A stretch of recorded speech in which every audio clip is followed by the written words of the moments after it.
if you look just at the Quran, you will get the indication that you can have sexual intercourse with a 5-year-old. The reason why it's haram to have sexual intercourse with a 5-year-old is not found in the Quran at all.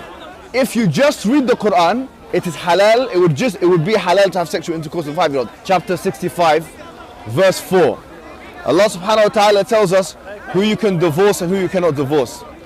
And then he says, وَاللَّائِ لَمْ يَحِدْنَ وَاللَّائِ لَمْ يَحِدْنَ, and the ones who had never been pubescent before. And by the way, this is very important, yeah? I want all Muslims to be aware of this.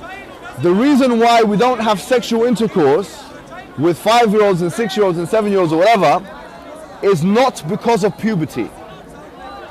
Wait a minute, what did you say? It's not because of puberty, because that verse in the Quran actually says lam yahid. They never had puberty before. You can't go around that. The Quran doesn't say anywhere in the Quran that the woman has to be pubescent. I dare you to find one verse in the Quran where it says you're not allowed to marry someone based on harm, or you're not allowed to have sexual intercourse based on harm, or you're not allowed to marry someone based on puberty. Get me one verse in the Quran which says the woman has to be pubescent. No. You know, in the Quran it says حُرِّمَتْ عَلَيْكُمْ أُمَّهَاتُكُمْ. It says you're not allowed to marry your mum.